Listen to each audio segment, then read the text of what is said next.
उनसे पूछा जाना चाहिए कि जब राजद की सरकार थी बिहार में और 90 का दशक था तो किस तरह के टैक्स चला करते थे। नेता प्रतिपक्ष को सकारात्मक विपक्ष की भूमिका पर ध्यान देना चाहिए। नोरमा ग्रुप, जो सोचता है वो करता है। आपके अपने सपनों का आशियाना। बिहार में डीके टैक्स चल रहा है। नीतीश कुमार सरकार नहीं चला रहे हैं, डीके टैक्स सरकार चला रही है। उनसे पूछा जाना चाहिए कि जब राजद की सरकार थी बिहार में और 90 का दशक था तो किस तरह के टैक्स चला करते थे। आप खुद ही याद कीजिए किस तरह से व्यवसायियों को परेशान किया जाता था, किस तरह से डॉक्टरों को परेशान किया जाता था, कैसे लोग बाध्य हो गए थे कि अपने परिवार को लेकर के यहाँ से बाहर चले जाएं, अपने बच्चों को लेकर के बाहर चले जाएं, बाहर ले जाकर के पढ़ाएं। जिन्होंने खुद अपने समय में अलग अलग तरह से जनता को परेशान करने का काम किया है, अब जब सरकार काम कर रही है और हर तरह से अपने योजनाओं का धरातल पर कहां तक उतरा है उस बारे में जांच पड़ताल कर रही है, जनता को किस योजनाओं का कितना फायदा हुआ है इसकी जांच पड़ताल कर रही है, तो इस बात का स्वागत होना चाहिए। नेता प्रतिपक्ष को सकारात्मक विपक्ष की भूमिका पर ध्यान देना चाहिए। उनको ऐसी कोई भी अनर्गल बातें नहीं करना चाहिए और मुझे समझ में भी आता है कि उनको ये करना ही पड़ेगा, नहीं तो अपनी काडर को वो कैसे रख पाएंगे, उत्साहित कैसे रख पाएंगे। उनको भी पता है कि आने वाले बिहार विधानसभा के चुनावों में जिस तरह से एनडीए एकजुट है और एकजुट होकर के चुनाव में जाने की तैयारी कर रहा है, ऐसे में उनका जो काडर है उसका मनोबल कैसे ना गिरे, कैसे वो 20 सीटों के अंदर सिमट नहीं जाए, इसके लिए अलग अलग उल्टे सीधे बयान देते रहे हैं। लेकिन जो वो कह रहे हैं उनके बारे में खुद भी सोचना चाहिए, उनको ऐसे अनर्गल बयान नहीं देना चाहिए। पिछले 20 दिनों में जो हालात मैंने कहा गया कि नीतीश कुमार से मुलाकात तेजस्वी हुई, लालू यादव ने कहा कि नीतीश कुमार आते हैं तो हमारे दरवाजे खुले हैं, उसके बाद तेजस्वी यादव कह रहे हैं कि हम अगर उनको लेंगे तो अपने पैर पर कुल्हाड़ी मारेंगे। सवाल आखिर ये हो क्या? देखिए, इन सारी बातों का कोई सवाल ही नहीं उठता, क्योंकि माननीय मुख्यमंत्री श्री नीतीश कुमार जी ने वक्तव्य दे करके अपनी स्थिति को स्पष्ट कर दिया है। जब उन्होंने स्पष्ट कर दिया है तो और ऐसे कोई भी कयास लगाना, ऐसे कोई भी सवाल पूछना बेईमानी हो जाती है, इसमें कोई सच्चाई नहीं है। कुंभ का आयोजन किया जा रहा है, 12 सालों के बाद आयोजन किया जा रहा है, आज से बात हो रहा है, कैसे देख रहे हैं? आस्था का पर्व है और ऐसे में अगर कोई भी जाना चाहते हैं, सरकार ने वहाँ पे अच्छी व्यवस्था की है, जो जाना चाहते हैं वो जाएं और एक व्यवस्थित तरीके से बगैर सही से वहाँ जाकर के कुंभ में स्नान करें, भगवान से आशीर्वाद प्राप्त करें और वापस आए। सरकार ने तैयारी की है, वहाँ पे व्यवस्थित तरीके से सब कुछ होगा, तो मुझे लगता है कि सबको इसका आशीर्वाद मिलेगा। एक महत्वपूर्ण चीज है कि पारस जी के यहाँ भोज देखिए, इस बारे पे मैं पहली भी कई बार बता चुका हूँ।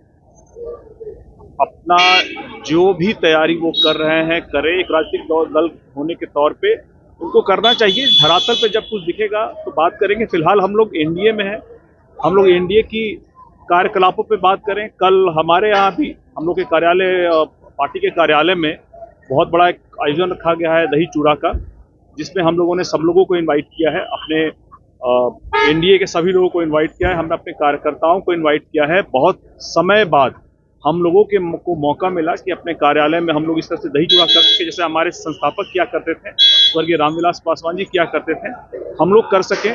और अपने सारे कार्यकर्ताओं को उस हिसाब से हमने बुलाया, हमने प्रेस मीडिया के बंधुओं को बुलाया है, अपने एनडीए के सहयोगियों सबको बुलाया है। सवाल ये है, तो सवाल का पारस जी का इन्विटेशन आपको मिला, क्योंकि वो कार्यकर्ता नहीं है आपके घर के साथ। ऐसा है कि जिस वक्त पार्टी और परिवार तोड़ी थी उन्होंने, उसके बाद से किसी तरह का भी संवाद उन्होंने करना उचित नहीं समझा।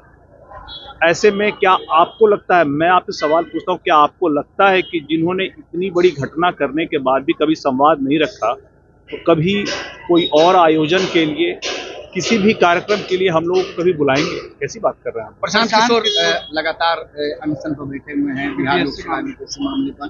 सरकार का कहना है कि जिनको जो प्रजातांत्रिक ढंग से अधिकार है वो कर सकते हैं, लेकिन उनका कहना है कि मुख्यमंत्री से मिल लेना चाहिए अभ्यर्थियों से, उसके बाद सवाल यह है कि आखिर री एग्जाम, बीपीएससी परीक्षा रिजल्ट निकालने की बात कर रही है, सत्याग्रह, एक तरफ अनशन। प्रशांत किशोर लगातार ये करे कि मुख्यमंत्री क्यों नहीं मिलते, कैसे देखते हो सरकार को आप?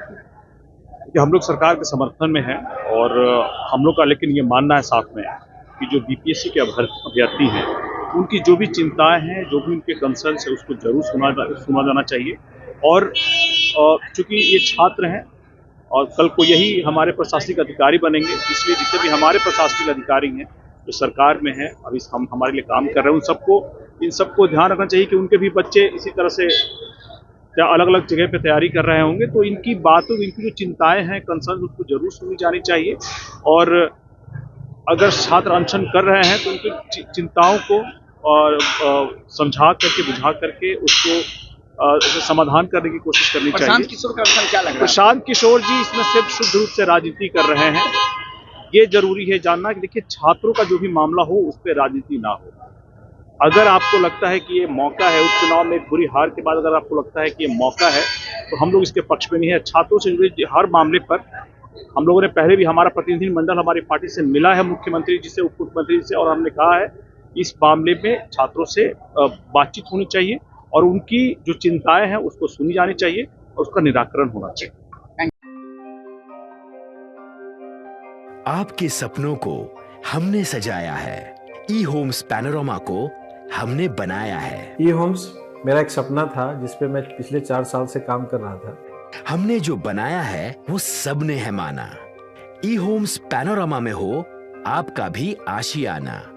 और फाइनली हमने 2021 में इस प्रोजेक्ट को लॉन्च किया। बहुत लोग अप्रिशिएट कर रहे हैं कि पूर्णिया जैसे शहर में, बिहार के, एक तो बिहार की बात करें उसमें भी पूर्णिया जैसे छोटे जगह में इस तरह का लाइफस्टाइल देना, ये सुन के हम लोगों को बहुत अच्छा लगता है।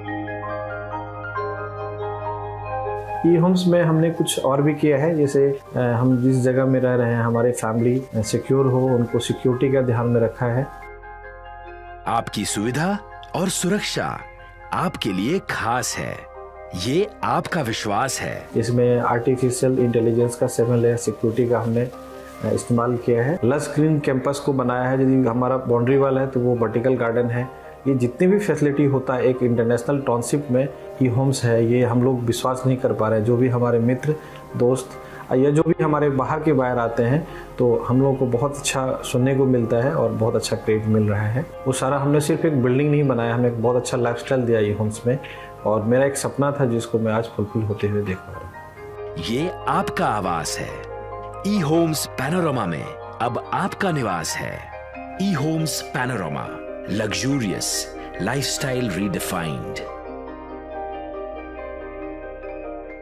पैनोरमा ग्रुप, जो सोचता है वो करता है। अगर ये वीडियो पसंद आई और वह बिहार के राजनीति और बिहारियत से सरोकार रखेनी तो सब्सक्राइब बटन दबा के चैनल के सब्सक्राइब कर ली। ओजे एगो घंटी बा, ओकरा बटन दबा देला से कुल सटीक और मारक खबर रुआ मुफ्त में मिल जाई। अगर रुआ पत्रकारिता के हमनी के नया प्रयोग में सहयोग कर चाहतानी तो ज्वाइन बटन दबा दी। पेटीएम नंबर नोट कर ली 9386816700।